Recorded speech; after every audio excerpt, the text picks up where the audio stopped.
Hey guys, if you have watched any of my exercise videos, you would know that I'm a principles first person, right? So I'm always starting with something like, let me talk to you about the purpose and the points of performance. And I do that because I really try hard to follow a principles first approach. I believe in movement. If you have a principles first approach, if you think about the purpose behind a movement, then that decides the technique, and then that means that you're gonna end up doing what you want. You end up by with getting out of the exercise what you're looking for to get out of it, right?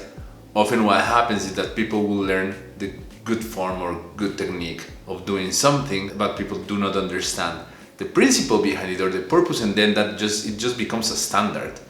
If you learn the principles, you can actually modify things to get what you want, right? Like, it provides you with options, whether standards give you just rules that you have to follow.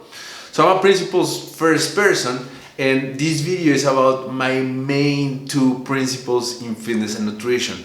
And I'm thinking about fitness and nutrition and the relationship between it, right? So this is not nutrition just for life. This is not fitness without nutrition, right? Like, I'm thinking about the two aspects connected and how they connect with each other.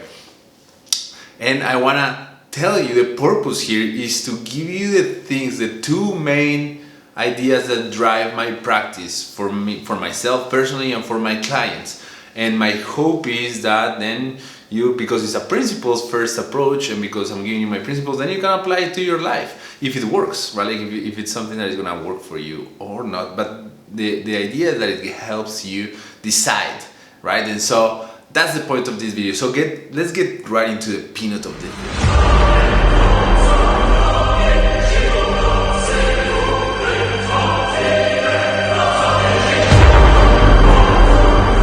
So let's start with fitness.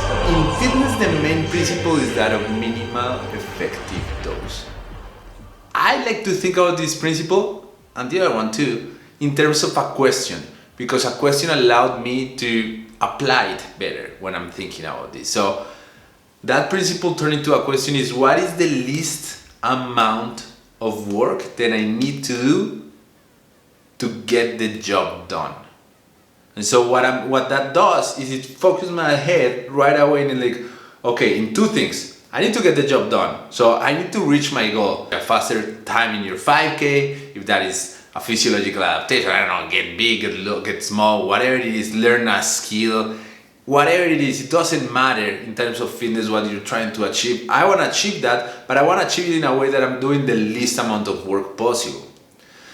The idea behind it, why does this work, is because anything extra starts chewing the rest of your life, starts chewing recovery time, starts showing bandwidth for the rest of your life, and that well-being, that rest of your life can come up and chew your fitness, right? Like, so it's a feedback loop, and so we don't want to risk any of that. We don't want to go there. In fitness, there's something that is super important: is do not go the extra mile. Never, because the extra mile is extra. That's overtraining, and enough overtraining leads you to less fitness, not more fitness, right? And so you always want to be thinking about the least amount of work. The problem is, and what I identify is, that culturally we're not trained to believe that, right? Like, culturally we imagine that the best athlete is that one that is working out when everybody else is asleep. That's problematic, because that puts our heads in the idea that more is better. Than, like, if you do more, you're actually gonna get more results, and that is not the case. So how to apply this, right? Like, because that is the main question. You want to start with the question, what is the least amount of work that still gets the job done? But of course, once you've set up that question, you have to have very clear what does the get the job done means. What is the effective dose? Right? Like, what does that mean? What is the outcome? So once you have the outcome, and this applies for a workout, for a program, for a couple of sessions, whatever it is, but once you have decided those outcomes, then you can decide what is the minimal effective dose. And in the question it will be everything will work, because now you're not thinking about like I need to do a lot more. You're like, okay, what's the minimum that I need to do here, right? To get the job done. Sometimes that requires incredible amounts of work. Sometimes that requires volume, right? But still, the driver is not to get more volume, right? Like, it's not to be blind, because when you're blind, when you're not thinking about this critically, what ends up happening is that you go by the more is more principle. That's really where we end up with fitness. Just do more weight, more repetitions, more runs, more time under tension, whatever it is. And we tend to believe that that's better per se, right? Like more exertion. And that's not the case, right? Like, and so thinking about minimal effective dose is fundamental. In nutrition, the principle is opposite. In nutrition, we want to go for maximal effective dose. There's a lot more disclaimers here. There's a lot more nuance in nutrition. But if we were to turn that principle into a question, the question is, what's the maximum amount of food that I can eat that still gets the job done? So here's all the nuance. First, in nutrition, defining what's to get the job done is a little bit more complicated than in fitness. In fitness, it's very clear. The outcome is very clear.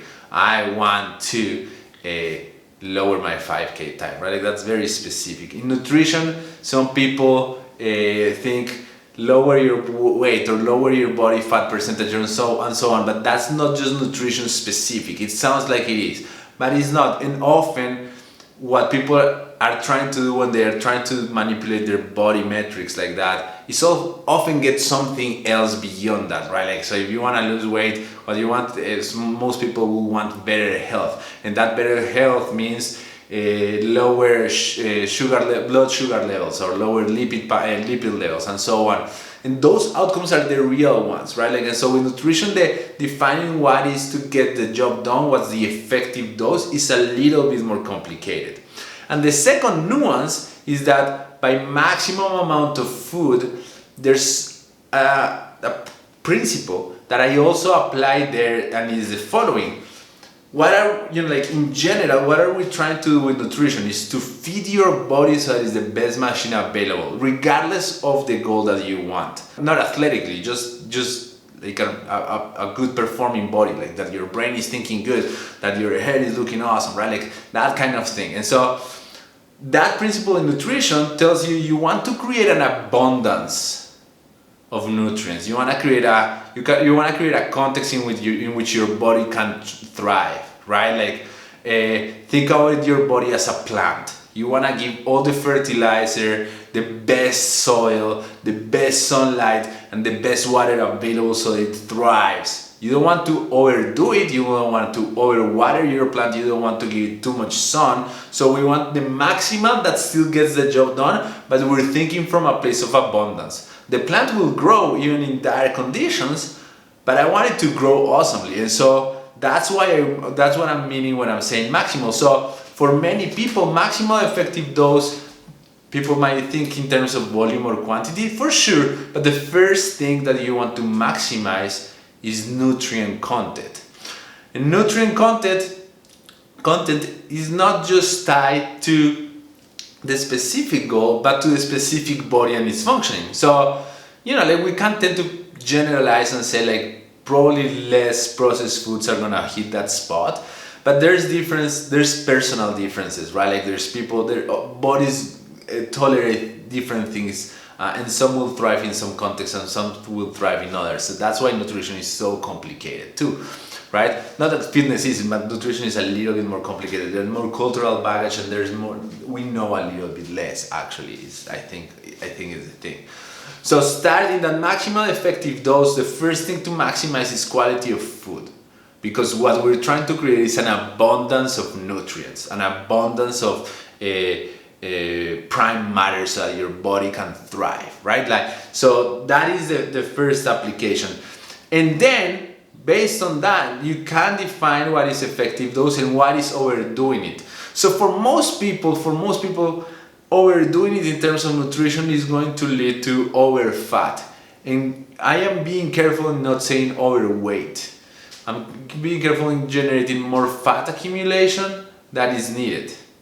in some cases, for example, let me give you other examples, like people will eat too many veggies, so you create an influx of too much fiber, which leads to GI distress and so on. Overweight could be another problem, but there's more problems than that, right? Like eating too much calcium, too much salt, and so on and so forth. So we don't want to overdo it, but we still want to create a context of abundance, right? So that is the fundamental thing. And so the last thing there, and it's how I started this second section, is actually to define what is an effective dose, right? Like knowing when you're overdoing it is a little bit easy, but knowing what you're actually trying to get of your nutrition is harder. There's a simple trick, and is that if you tie your nutrition to your intellectual performance, to your emotional performance, and to your athletic performance, then those answers become easier. Then what you're trying to get out of your nutrition becomes a little bit easier. You want to perform better intellectually, you want to perform better athletically, and you want to perform better emotionally. That's very tangible. You can measure, you can like record, you can create journals, you can track all these things. Things that are more complicated, body manipulation stuff, right? Like so, lowering body fat percentage, lowering weight, that's a lot more complicated. Unfortunately, we tend to live in those metrics, and unfortunately, when you think about nutrition, you tend to think just in terms of that.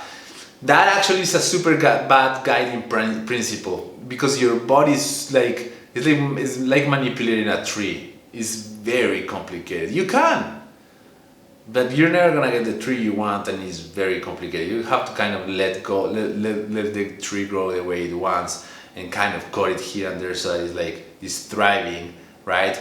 But you cannot do too much unless you're boxing it and making the tree miserable, right? And so that is important when you're thinking about this principle of nutrition, is maximal effective dose, and in terms of effective dose, think of emotional performance, intellectual performance, and athletic performance, right? Like, so those are the three things. Not that these other ones are not valid, they're more complicated, and what I want you to do is that, because of the culture that we've been growing, that that we all grew up in, these body metrics, this body manipulation often hides something else, often hides some dissatisfaction with your own self, with your life, or something else, lack of confidence. There's many things going on that get lumped into like, if I lose body weight, then I'll be happy.